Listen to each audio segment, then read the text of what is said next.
नए यूनिट का नाम लिखना है आपको, the Keynesians theory of determination of national income. The Keynesian theory of determination of national income. तो ये दूसरा पार्ट है बेसिकली उसी चैप्टर का। तो पहले चैप्टर में आपने नेशनल इनकम अकाउंटिंग सीखी थी, लेकिन इस चैप्टर में हम एक थ्योरी पढ़ेंगे, कीनीजियन थ्योरी, बहुत फेमस थ्योरी है, बताऊंगा अभी क्या है, of determination of national income.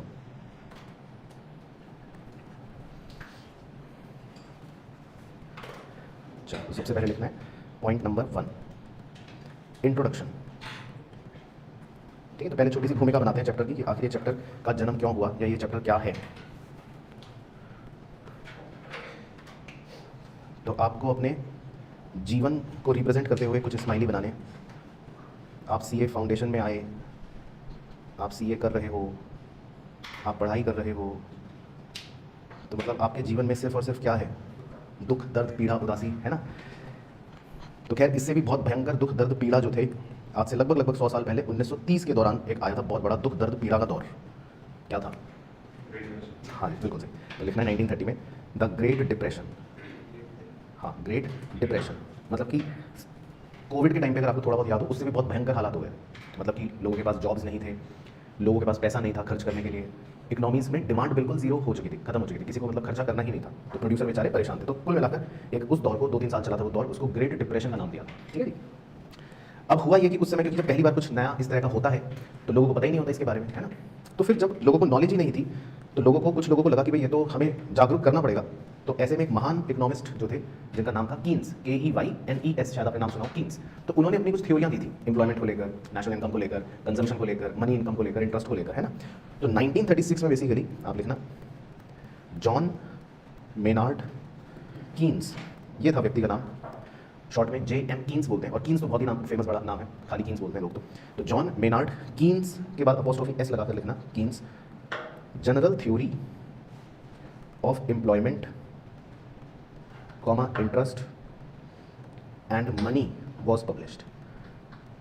तो कीन्स भाई ने बेसिकली अपनी थ्योरी लिखी एम्प्लॉयमेंट को लेकर, इनकम को लेकर, इंटरेस्ट को लेकर और भी बहुत सारे पैरामीटर्स को लेकर, और फिर उन्हें दुनिया भर में पढ़ाया गया कि ताकि अगर कभी भी इस तरह के हालात आए या इस तरह के हालात ना भी आए, वैसे भी लोगों को पता होना चाहिए। तो आज जो ये सब बातें आप पढ़ रहे हो तो ऑल थैंक्स टू कीन्स भाई। तो आपने क्लास 12 में वैसे इनका चैप्टर पढ़ा है, कीन्स थ्योरी का, है ना, मैक्रो इकोनॉमिक्स का पार्ट होता है। तो आज हम जो जितनी भी ये सब बातें पढ़ रहे हैं तो वो कीन्स भाई की बातें हैं। बाकी एक दो बिंदी डाल के लिख लो कि इसमें मतलब उन्होंने किन किन चीज़ों को कवर करा है मेनली, वैसे तो आप चैप्टर में पढ़ोगे ही। कंजम्पशन एंड इनकम रिलेशन, इसके बारे में बताया कीन्स भाई ने। सेविंग्स के बारे में बताया कीन्स भाई ने। मल्टीप्लायर के बारे में बताया कीन्स भाई ने, एटसेट्रा। मतलब बहुत सारी और भी चीज़ें हैं जो हम इस चैप्टर में पढ़ेंगे जो कीन्स भाई ने हमें बताई हैं। तो दुनिया के अंदर आज से 100 साल पहले ये सब बातें बताने वाले थे कीन्स भाई, जिनकी थ्योरी हम आज भी पढ़ रहे हैं। फिर इसको एक कर्ली ब्रैकेट में कवर करना कि इनकी इस थ्योरी के अंदर हम क्या पढ़ेंगे, मतलब हमारा क्या काम है। सर हमारे सिलेबस के बारे में बताओ ना, मुद्दे की बात। तो हमारे सिलेबस के हिसाब से हम कीन्स भाई की 3 मेन बातें मतलब कवर करेंगे। तो आप कर्ली ब्रैकेट बनाकर 3 एरो करना। हम आपको सिखाएंगे 2 सेक्टर के अंदर इन बातों को, हम आपको सिखाएंगे 3 सेक्टर के अंदर इन बातों को, हम आपको सिखाएंगे 4 सेक्टर के अंदर इन बातों को। तो कीन्स भाई की थ्योरियां हम 2 सेक्टर, 3 सेक्टर, 4 सेक्टर के अंदर बेसिकली पढ़ेंगे।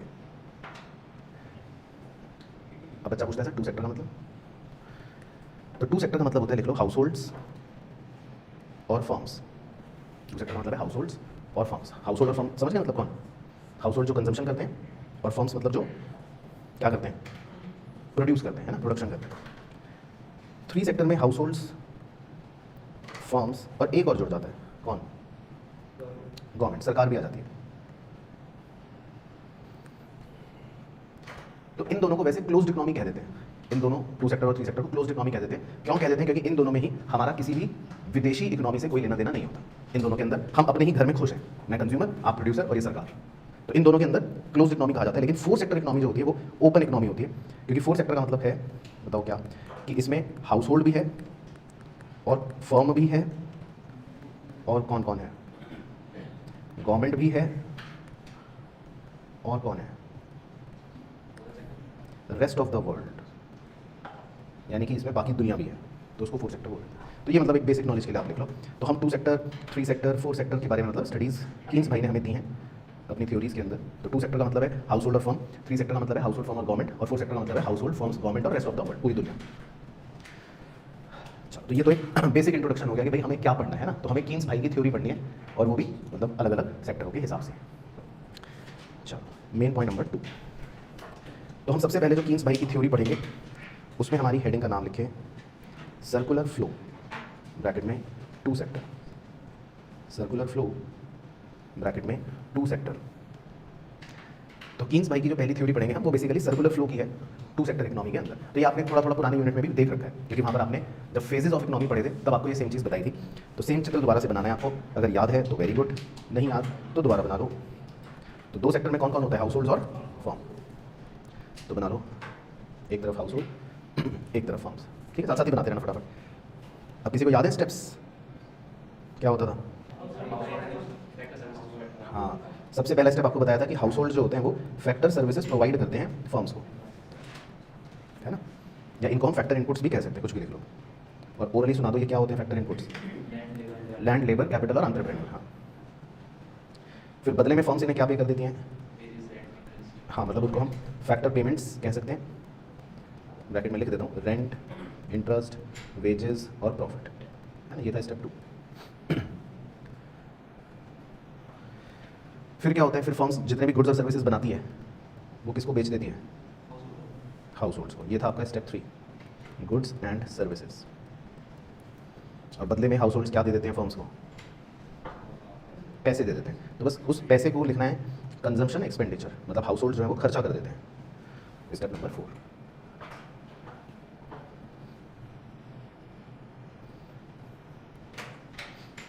ठीक है, तो क्लियर हो गया? तो इसमें बेसिकली 2 चीज़ें चल रही हैं, एक है आउटर सर्कल, आउटर सर्कल है येलो कलर वाला, और एक है इनर सर्कल, इनर सर्कल है ब्लू कलर वाला। ठीक है, तो इनर सर्कल जो है ब्लू कलर वाला, पहले अगर मैं उसकी कहानी सुनाऊं तो आप ब्लू कलर पे फोकस करना थोड़ी देर और उसमें देखना हाउस होल्ड्स ने फर्म्स को क्या दिया? Factor services. तो बदले में फर्म्स ने हाउस होल्ड्स को क्या दिया? Goods and services. तो ये जो नीले कलर का फ्लो है, मतलब मैं ऐसे नंबर लिख देता हूँ 1 वाला और 3 वाला, इस नीले कलर के फ्लो को बोलते हैं रियल फ्लो, क्योंकि इसमें सामान की अदला बदली हो रही है, इसमें सामान या सर्विसेज एक जगह से दूसरी जगह जा रहे हैं, तो इसको बोलते हैं रियल फ्लो। तो क्लियर हो गया? नीले कलर वाला मैं कलर भी कर देता हूँ। तो ब्लू कलर जो है वो है रियल फ्लो, क्योंकि उसमें हम गुड्स और सर्विसेज को एक जगह से दूसरी जगह भेज रहे हैं। और जो येलो कलर वाला है, अगर आप येलो कलर वाले को देखो 2,4 को देखो, तो 2 में फर्म्स हाउस होल्ड्स को क्या दे रहे हैं? Factor payments. और 4 में हाउस होल्ड फर्म्स को क्या दे रहे हैं? पैसे, मतलब आपने उसको कंजम्पशन एक्सपेंडिचर बोला। तो 2 और 4 वाले इस येलो वाले फ्लो को बोलते हैं मनी फ्लो, क्योंकि इसमें मनी जो है वो एक जगह से दूसरी जगह फ्लो हो रहा है। तो 2 और 4 येलो वाले को बोलते हैं मनी फ्लो। ठीक है, तो क्लियर हो गया सर्कुलर फ्लो? तो अब मेरा बस आपसे एक क्वेश्चन है जो स्टार डाल के लिखेंगे, आपको ये बताना है कि क्या 2 और 4 की वैल्यू बराबर है या नहीं? क्या 2 और 4 इक्वल है? 2 और 4 नहीं सर। तो बस इसी नहीं को सुधारना है, तो सितारा बना के लिखना है आपको कि भाई फैक्टर पेमेंट्स जो होती हैं, मतलब जो पॉइंट नंबर 2 है वो बराबर होता है वैल्यू ऑफ आउटपुट के। तो ये बात आपका 1 नंबर का एमसीक्यू में पूछेगा, तो इसको ब्लॉक बना लो। तो 2 और 4 जो होते हैं वो बराबर होते हैं, तभी तो ये सर्कुलर फ्लो ऑफ इनकम माना जाता है ना, कि इनकम एक जगह से दूसरी जगह गई, फिर दूसरी जगह से वापस पहली जगह आ गई, तो इसीलिए इसको बोल दिया सर्कुलर फ्लो। क्योंकि सर्कुलर फ्लो का क्या मतलब होता है कि मतलब सेम चीज़ घूमती रहेगी, उसको सर्कुलर फ्लो कहते हैं ना। तो इसीलिए 2 और 4 जो होता है वो बराबर होता है। तो 2 का मतलब है जो फैक्टर पेमेंट्स हैं वो आउटपुट की वैल्यू के बराबर होंगे। आउटपुट की वैल्यू का मतलब है जो आप खर्चा करते हो सामान खरीदते हैं, तो जो आपको 2 मिला वही एक तरह से 4 वापस चला जाता है। इसीलिए इस कॉन्सेप्ट को सर्कुलर फ्लो ऑफ इनकम बोलते हैं, कि जो इनकम फर्म से हाउस होल्ड के पास आती है वही इनकम हाउस होल्ड से वापस फर्म के पास भी चली जाती है, तो इसीलिए इसको सर्कुलर फ्लो बोलते हैं। तो क्लियर हो गया? चलो, तो ये तो था कीन्स भाई का सर्कुलर फ्लो का 2 सेक्टर का कॉन्सेप्ट। इसके बाद main point number 3, main point number 3 का नाम लिखो जी एग्रीगेट डिमांड, AD शॉर्ट में बोलते हैं एग्रीगेट डिमांड।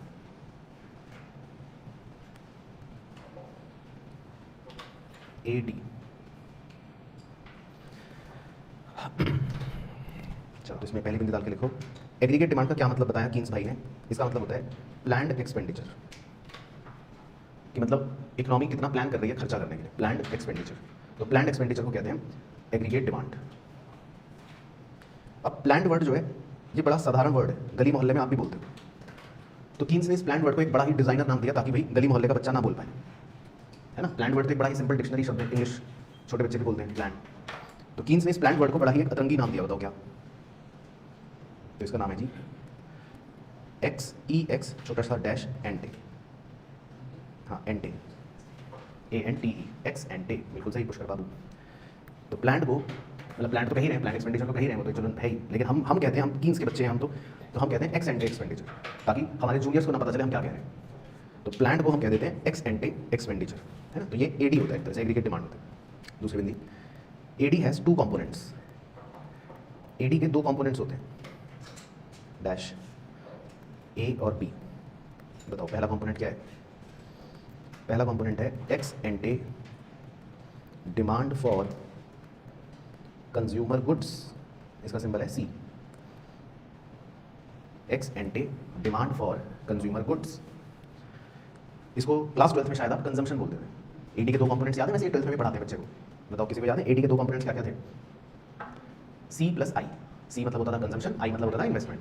तो ये है वही, लेकिन थोड़ा सा नाम डिजाइनर हो गए। तो दूसरा कंपोनेंट है x एंटे demand for investment goods, इसका सिंबल है I।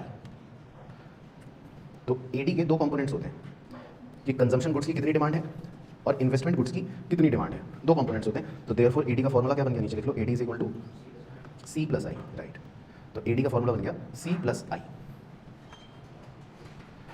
तो यहाँ पर आप I के नीचे से एक छोटा सा एरो डाल के मार्क कर लेना कि जो I है मतलब इन्वेस्टमेंट है, इसको कीन्स ने बोला है कि ये एक कांस्टेंट इन्वेस्टमेंट है, यानी कि ये चेंज नहीं होगी। ये इसकी खूबसूरती है, क्योंकि कीन्स ने बोला कि ये जो स्टडीज़ हम कर रहे हैं ये शॉर्ट रन में कर रहे हैं, तो शॉर्ट रन में इन्वेस्टमेंट बदल नहीं पाएगी। तो कीन्स ने कहा कि ये जो इन्वेस्टमेंट है ना, ये एक कांस्टेंट इन्वेस्टमेंट है, मतलब इसमें उतार चढ़ाव नहीं होगा, ये चेंज नहीं होगा, जो आप अभी चैप्टर में आगे देखोगे। तो पहले इतना ओके हो गया। तो AD का फॉर्मूला क्या बन गया? C plus I। चलो इसके बाद इसी में 3A टॉपिक डालना, ऐसे नाम डाल देना 3A। 3 मतलब है एग्रीगेट डिमांड, लेकिन उसी टॉपिक में अब हम सब टॉपिक पढ़ रहे हैं, उसका नाम है 3A। तो 3A में हम पढ़ेंगे आपके साथ बहुत ही इंपॉर्टेंट टॉपिक है हमारे कीन्स बाबू का, इसका नाम है, लिखो, कंजम्पशन फंक्शन। Consumption function.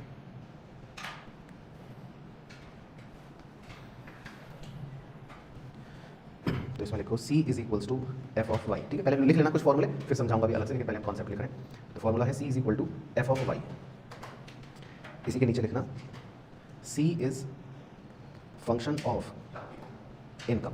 तो बेसिकली कीन्स ने बोला कि C यानी कि जो कंजम्पशन है वो किसका फंक्शन होता है? इनकम का। तो कंजम्पशन जो होता है वो किसका फंक्शन होता है? इनकम का। ये बोला कीन्स ने। इस बात का मतलब क्या मैथमेटिकली वो समझ लेते हैं। इस बात का मतलब ये होता है कि भाई आप कितना खर्चा करोगे। C का मतलब है खर्चा। C का मतलब क्या है? खर्चा कंज्यूमर गुड्स पे। तो आप कितनी टी-शर्ट्स खरीदोगे, आप कितने जूते खरीदोगे, आप कितनी ब्रेड खरीदोगे, आप कितना मतलब खर्चा करोगे, ये किस पर डिपेंड करता है? बताओ, ये किस पर डिपेंड करता है? इनकम पर, बस, मतलब हिंदी में आय कह सकते हो। तो इसी बात को अंग्रेजी में कहते हैं कि भाई consumption is function of income, यानी कि खर्चा किस पर डिपेंड करता है? खर्चा डिपेंड्स ऑन इनकम। तो इसको इंग्लिश में कहते हैं consumption is function of income. आपकी जितनी इनकम होगी आप उतना खर्चा करोगे, तो इसको बोलते हैं इंग्लिश में consumption is function of income. समझ आ रहा है इतना? अब इसका मैथमेटिकल फॉर्मूला लिखते हैं, C is equal to A plus B Y. इसको आप ब्लॉक बना लेना। तो consumption is equals to A plus B Y. तो A क्या है, B क्या है, ये भी समझा देते हैं, तो वो हम नीचे लिखते हैं। तो C is equal to A plus B Y. चलो तो एक डायग्राम बनाते हैं, फिर A और B दोनों को कवर कर लेंगे।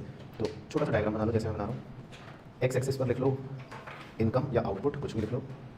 वाई एक्सिस पर लिख लो कंजम्पशन। तो एक्स एक्सिस पर इनकम, वाई एक्सिस पर कंजम्पशन।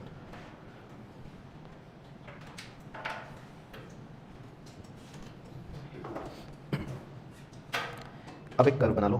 कंजम्पशन का कर्व जो है वो एक डायरेक्ट रिलेशन शो करता है इनकम के साथ। तो डायरेक्ट रिलेशन वाला कर्व कैसा बनता है, ये वैसे 12th में भी था, किसी को याद है? Upward sloping. ठीक है, हाँ बिल्कुल स्ट्रेट लाइन, अपवर्ड स्लोपिंग। तो आप थोड़ा ओरिजिन के ऊपर से, जहां से भी मन करे वहां से एक upward sloping straight line curve बना लो, तो ये कंजम्पशन का कर्व होता है। अब A और B क्या है? तो देखो जी, ओरिजिन के ऊपर कंजम्पशन जहाँ से स्टार्ट हो रही है वहाँ तक ये जो वैल्यू होती है इसे A बोलते हैं। तो ये आप मार्क कर लो कि ओरिजिन के ऊपर कंजम्पशन जहाँ से स्टार्ट हो रहा है वहाँ तक जो वैल्यू है उसको A बोला जाता है। ठीक है ना? और A का मतलब है, वो फॉर्मूले के नीचे लिख लेना, A को हम कहते हैं ऑटोनॉमस कंजम्पशन। तो वो भी एक शेड्यूल में आपको दिखाऊंगा, ऑटोनॉमस कंजम्पशन। तो A को हम कहते हैं ऑटोनॉमस कंजम्पशन, ये नीला हिस्सा। सर बी किस चिड़िया का नाम है? बी। तो अब आप ये जो कर्व देख रहे हो, सी वाला कर्व, आप समझो कि एक सड़क है और आप यहाँ पर खड़े हो और आपको कहा जा रहा है चढ़ो भाई ऊपर चढ़ो, तो आप चढ़ जाओगे? बताओ, भागते भागते जल्दी से चढ़ जाओगे उसामा भाई? क्यों? या थकान होगी? हाँ थकान हो जाएगी, क्योंकि स्लोप है ना, ढलान दिख रही है ऊपर, मतलब स्लोप दिख रहा है। तो बी जो होता है वो बेसिकली स्लोप होता है, तो slope is equal to B, ऐसे लिख लो। तो ये जो कर्व है ना, इसके स्लोप को बी कहते हैं। तो वो जो बी लिखा हुआ है, बी का मतलब होता है स्लोप, है ना? तो ये लिख लो, बी का मतलब होता है स्लोप ऑफ कंजम्पशन कर्व। तो बी का मतलब है ये स्लोप है। तो अगर आप ऊपर चढ़ोगे तो थोड़ी थकान महसूस करोगे, क्योंकि स्लोप है। ये अगर सीधी सड़क होती तो कोई स्लोप ना होता। तो बी का मतलब होता है स्लोप। अब इस स्लोप को निकालने का एक फॉर्मूला होता है जो बचपन में सिखाते हैं, बताओ किसी को याद है? इस स्लोप को निकालने का एक मैथमेटिकल फॉर्मूला है, मैथ्स में भी सीखा होगा आपने, बताओ क्या होता है?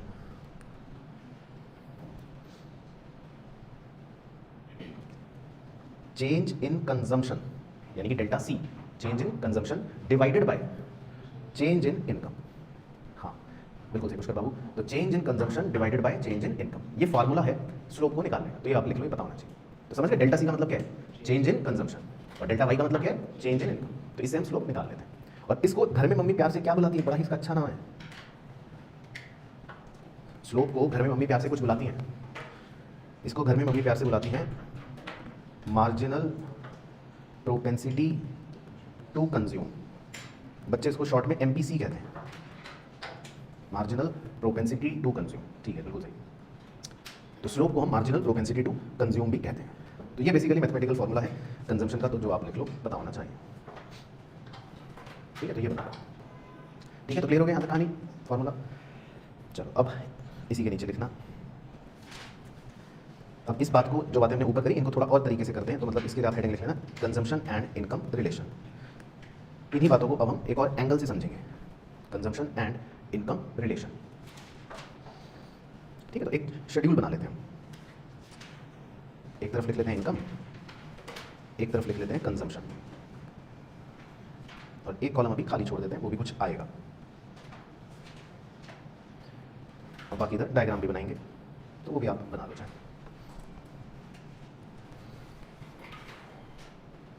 तो कंजम्पशन एंड इनकम रिलेशन।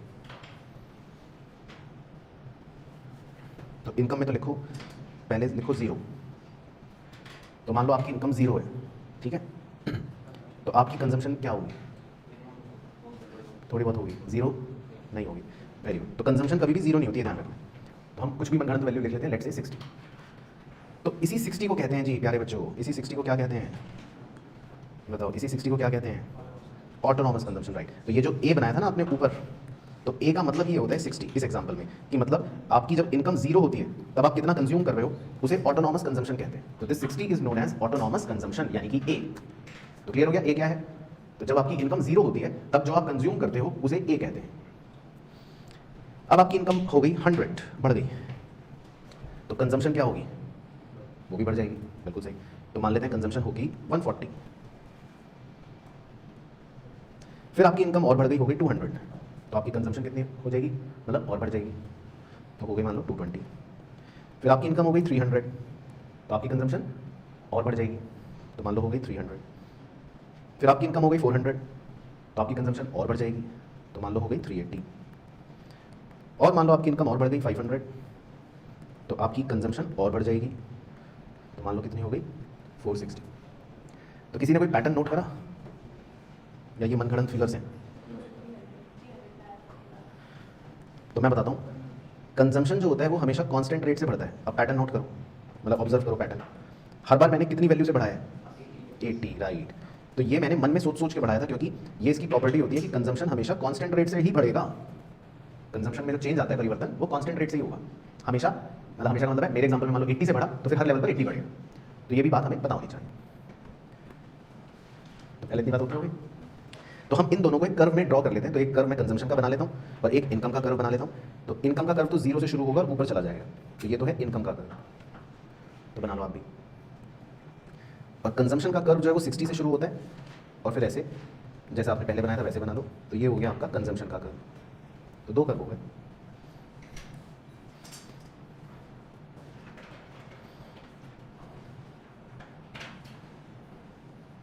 ठीक है, तो एक हो गया कंजम्पशन का कर्व, वो 60 से शुरू होगा, और एक हो गया इनकम का कर्व जो 0 से शुरू होगा। दोनों है अपवर्ड स्लोपिंग क्योंकि ऊपर की तरफ जा रहे हैं, डायरेक्ट रिलेशन है तो ऊपर की तरफ जा रहे हैं। अब हम कंजम्पशन और इनकम के रिलेशन को शो करने के लिए एक मैथमेटिकल वैल्यू निकाल सकते हैं। इसको बोलते हैं, थर्ड कॉलम में लिखो एपीसी। एपीसी की फुल फॉर्म याद है किसी को? Average propensity to consume, APC. तो आप लिख लो APC, average propensity to consume. और इसका फॉर्मूला याद है किसी को? इसका फॉर्मूला होता है कंजम्पशन अपॉन इनकम। तो ये रिलेशन शो करने के लिए हम एपीसी निकाल सकते हैं कि भाई कंजम्पशन और इनकम का रिलेशन जो है उसको शो करने के लिए हम एक वैल्यू निकालते हैं, इसको बोलते हैं एपीसी। इसका फॉर्मूला है C upon Y, consumption upon income. तो अब चौहान साहब करें कैलकुलेट। तो पहले लेवल पर कंजम्पशन कितना है? सबसे पहले जो इनकम है 60 और डिवाइडेड बाय इनकम कितनी है? 0। तो पहले वाले का आंसर नॉट एप्लीकेबल हो जाएगा, ठीक। फिर सेकंड कंजम्पशन कितनी है? 140 और इनकम कितनी है? 100। तो क्या आंसर आ जाएगा? 1.2। तो आप ऐसे अगला भी बता सकते हो, तो बताओ अगला कितना आ रहा है? 220 upon 200, 1.1, 300 upon 300, 1, 380 upon 400, 0.95, 460 upon 500, 0.92। Okay चलो ठीक है। तो समझ गए कैसे आ रही है वैल्यूज? तो याद लिख लो। 1 को येलो कलर कर लेना, 1.4 और 1.1 को ब्लू कलर कर लेना, और 0.95 और 0.92 को ग्रीन कलर कर लेना। तो सर वाटर कलर लेकर आएंगे घर से हम? तो है तो कर लो, मतलब इससे थोड़ा डिस्टिंग्विश हो जाएंगी बातें। तो अब मैं आपको इनका रिलेशन डायग्राम पर शो कर देता हूँ, इन वैल्यूज़ का सिग्निफिकेंस क्या है। जो ब्लू वाली वैल्यूज़ हैं वो बेसिकली ये एरिया के अंदर हमारे आ रही हैं, क्योंकि ब्लू वाली वैल्यूज़ पर अगर आप गौर से देखें आंखें फाड़ के, तो उस समय कंजम्पशन की वैल्यू इनकम से ज़्यादा है। कंजम्पशन की वैल्यू किससे ज़्यादा है? इनकम से। तो इसीलिए आंसर जो है वो 1 से ज़्यादा आ रहे हैं। आंसर जो है वो क्या है? 1 से ज़्यादा आ रहे हैं। तो एपीसी की वैल्यू जो है वो इस नीले वाले हिस्से में 1 से ज़्यादा आती है। अब हरा रंग बताओ कौन सा एरिया होगा? हरा रंग ये वाला। तो अगर आप हरे रंग को देखोगे, हरे रंग को, तो वहाँ पर कंजम्पशन की वैल्यू इनकम से छोटी है, सी इज लेस देन वाई। तो इसीलिए एपीसी की वैल्यू वहाँ पर 1 से छोटी आ रही है, 0.95, 0.92 हरे रंग को। और येलो पे क्या हो रहा है? येलो एक ऐसा पॉइंट है जहाँ कंजम्पशन और इनकम बराबर है, तो वहाँ पर एपीसी की क्या वैल्यू आ रही है? एग्जैक्ट 1। तो ये इनका रिलेशन होता है। तो ये आप लिख लो डायग्राम के साथ। आई होप आपको डायग्राम पे दिख गया होगा कि भाई हाँ, जब टेबल में बातें हैं वो डायग्रामेटिकली ऐसे नजर आती है। तो आप खुद देख लो, ब्लू वाले एरिया के अंदर वैल्यू 1 से बड़ी होगी, ग्रीन वाले एरिया के अंदर वैल्यू 1 से छोटी होगी एपीसी की, और येलो वाली बिंदी पर एपीसी की वैल्यू 1 है एग्जैक्ट, ठीक है। तो बिल्कुल ओके होगी कहानी। तो बना लो ये अच्छे से। चलो तो अब बढ़ो, आगे बढ़ो, बन गया सबका? ठीक है। इसी के नीचे लिखना है, मतलब कॉन्टिन्यूएशन में अगली बात है consumption comma income and savings relation. अब हम ऊपर वाली की बात को थोड़ा सा और एक्सटेंड कर देंगे तो हमारी अगली बात कवर हो जाएगी। तो इसका नाम बन गया consumption comma income and savings relation. तो इसमें आप लिखो पहले तो savings is equal to F of Y. Savings is equal to F of Y. तो इसका मतलब क्या है कि सेविंग इज फंक्शन ऑफ क्या? इनकम। और इसकी हिंदी क्या है बताओ? आपकी बचत किस पर डिपेंड करती है? इनकम पर। तो सिंपल, तो आप कितना बचत करोगे, आप कितनी सेविंग करोगे, ये आपकी इनकम पर डिपेंड करेगी। तो ये सब बातें कीन्स भाई ने बताई हैं। तो आप कहोगे सर ये क्या बताने वाली बात है? तो हमें बताइए कि बचत करेंगे कितनी, जितनी इनकम होगी। लेकिन उस समय लोगों को नहीं पता थी ये सब बातें। तो खैर saving is a function of income, ठीक है। अब वही जो ऊपर शेड्यूल बनाया था वही दोबारा चेक लो, बस तीसरा कॉलम इस बार अलग होगा, लेकिन पहले 2 कॉलम चेक लो। पहला कॉलम इनकम और दूसरा कॉलम कंजम्पशन। वही ऊपर वाले कॉपी कर लेना, 0, 100, 200, 300, 400, 500। और कंजम्पशन कितनी थी? 60, 140, 220, 300, 380 और 460।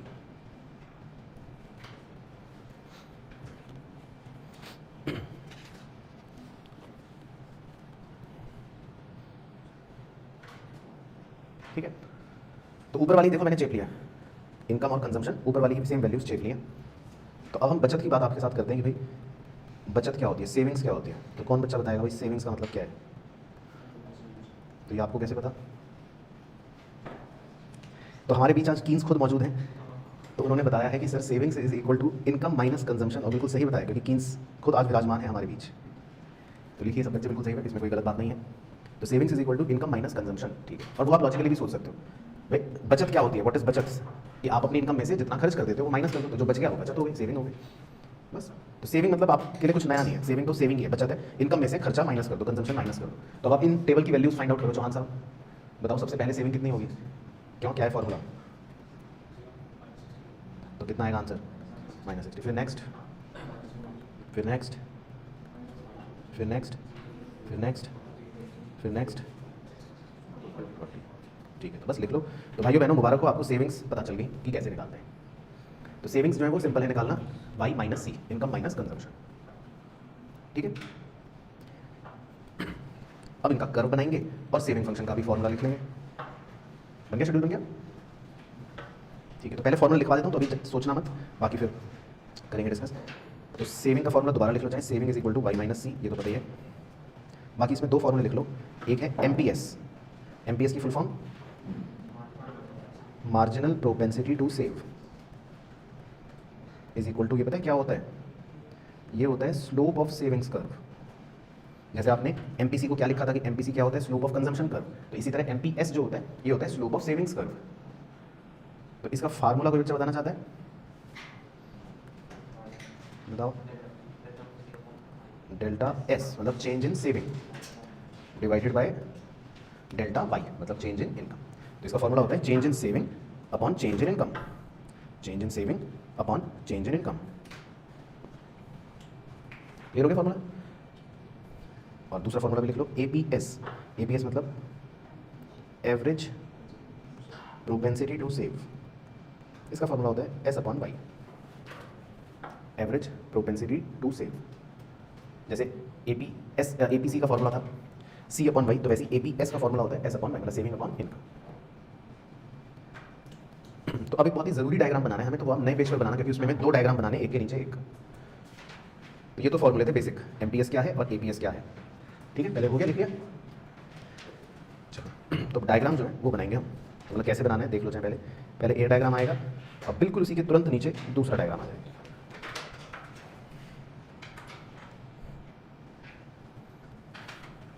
ठीक है, तो फटाफट बनाना है सुपर फास्ट तरीके से। चलो तो पहले डायग्राम पर मैंने कर्व बनाया, बताओ ये कौन सा कर्व है, इनकम कर्व है, वाई बिल्कुल सही, ठीक है। तो ये इनकम का कर्व है, अभी थोड़ी देर पहले भी हमने बनाया था।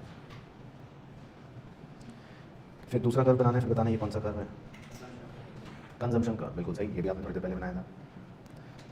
फिर बताओ ये ब्लू लेवल जो मैं मार्क कर रहा हूँ, नीला लेवल, ये क्या है, वेरी गुड, ऑटोनॉमस कंजम्पशन, इसका सिंबल क्या है, ए, ठीक है। तो अब आपको सेविंग्स कर्व की कहानी बताऊं, पहले इतना बना लो, चलो पहले इतना बना लो फिर बताता हूँ। चलो अब बड़े ध्यान से सुनना, आपको सेविंग्स कर्व की कहानी सुना रहा हूँ। आपने ए देख लिया, कितना है ए, ठीक है। तो जितना ए होता है उतनी एग्जैक्ट वैल्यू सेविंग्स की नेगेटिव में ए के बराबर ही होती है। यानी कि जो आपने ए लेवल देखा ऊपर डायग्राम में, उतना ही एग्जैक्ट सेम वैल्यू सेविंग की नीचे नेगेटिव में होती है, जहाँ से सेविंग कर्व शुरू करता है। तो समझ गए, सेविंग कर्व शुरू कहाँ से होता है, नेगेटिव से, और नेगेटिव में कहाँ से, जितना ए लेवल होता है बिल्कुल एग्जैक्ट उतने लेवल से। फिर उसके बाद एक लेवल ऐसा आता है जहाँ पर सेविंग से जीरो हो जाता है, एक लेवल ऐसा आता है जहाँ पर सेविंग की वैल्यू जीरो हो जाती है, वो दूसरा लेवल होता है। देख रहा चौहान साहब, लेकिन ये आपके डायग्राम में कहाँ आएगा वो लेवल, हाँ तो ये तुम्हें कैसे पता, हाँ तो ये सबको याद रखना है प्यारे बच्चों की दूसरा लेवल कहाँ से पता चलता है, जब ऊपर वाले डायग्राम पे इनकम और कंजम्पशन बराबर होते हैं ना जिस बिंदु पर, तो बिल्कुल उसी कॉरेस्पॉन्डिंग लेवल वाले बिंदु पर सेविंग नीचे जीरो होगा। तो आप भी अपने अपने चित्र में ऐसा कर लो कि जब ऊपर वाले डायग्राम पर इनकम और कंजम्पशन बराबर होते हैं जिस बिंदु पर, तो एक्जैक्टली उसी बिंदु पॉइंट पर नीचे सेविंग्स जीरो होगा। बस अब आप सेविंग कर्व के लिए इन दोनों बिंदुओं को जोड़ सकते हैं, ये देखो हरे रंग से जोड़ दोगे तो ये आपका सेविंग कर्व बन गया, this is your saving curve, हरे रंग।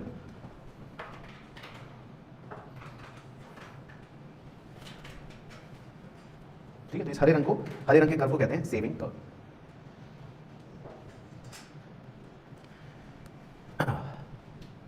ठीक है, क्लियर हो गया। अब थोड़ी सी शेडिंग कर लेते हैं, कुछ डॉट डॉट डॉट लगा लेते हैं इस तरफ, और इधर आप लाइनें लगा लो। तो मतलब सेम डायग्राम लगेंगे दोनों में, एक तरफ डॉट डॉट डॉट बना दी, एक तरफ लाइनें बना दी। तो ये जो डॉट डॉट डॉट वाला एरिया है दोनों ही चित्रों में, ये क्या डिनोट कर रहा है ये पता होना चाहिए आपको। और जो ये लाइनों वाला एरिया है दोनों ही डायग्रामों पे, ये क्या डिनोट कर रहा है ये भी पता होना चाहिए आपको। तो सर ना तो हमें येलो वाला पता, ना हमें ग्रीन वाला पता, तो बताओ है किसी को पता? येलो वाला जो है वो क्या डिनोट कर रहा है, मतलब जो डॉट डॉट डॉट लगे हुए हैं जिन एरियाओं पर, वो एरिया क्या डिनोट करता है? लिख लो, डिस सेविंग्स। वो डिनोट करता है डिस सेविंग्स। एक बार अपने मुंह से बोल दो, क्या डिनोट कर रहा है? This saving. और जो हरे रंग वाला एरिया है, मतलब जहाँ हमने लाइनें बनाई है दोनों डायग्रामों पर, जो लाइनों वाला एरिया है वो क्या डिनोट कर रहा है? सेविंग्स। वो डिनोट कर रहा है सेविंग्स। और जो लाल बिंदु वाली लकीर आपने डॉटेड लाइन बनाई है वो क्या डिनोट कर रही है? बिंदु। वो बिंदु को क्या कहते हैं? हाँ, तो उस बिंदु का नाम है बड़ा स्पेशल, उसको बोलते हैं ब्रेक इवन पॉइंट। इसे बोलते हैं जी ब्रेक इवन पॉइंट। तो यहाँ भी लिख लो और ऊपर वाले में भी बिंदु पर लिख लो ब्रेक इवन पॉइंट। तो जो लाल लकीर आपने बनाई थी उस बिंदु को कहते हैं ब्रेक इवन पॉइंट। तो ऊपर भी लिख लो नीचे भी लिख लो, तो इन्हें कहते हैं ब्रेक इवन पॉइंट। तो नीचे वाले में भी और ऊपर वाले में, तो उस लाल बिंदु वाले निशान पर लिख लो ब्रेक इवन पॉइंट। चलो अब आपको शेड्यूल में दिखाऊं। मैं शेड्यूल में आपको येलो कलर भी दिखाऊंगा, मतलब डिस सेविंग्स भी दिखाऊंगा, मैं आपको ग्रीन कलर भी दिखाऊंगा, सेविंग्स भी दिखाऊंगा, और मैं आपको लाल बिंदु वाला पॉइंट भी दिखाऊंगा, ब्रेक इवन पॉइंट भी दिखाऊंगा, ताकि आप कंपैटिबल हो जाओगे शेड्यूल और डायग्राम के बीच में। तो चलिए शेड्यूल पे बना लिया। चलो तो पहले आपसे पूछता हूँ, तो बताओ इस शेड्यूल में येलो वाला एरिया कौन सा है? डिस सेविंग्स कब है? हाँ, -60, -40, -20। तो येलो कर दिया तो आपको भी पता लग जाएगा कि डिस सेविंग्स है।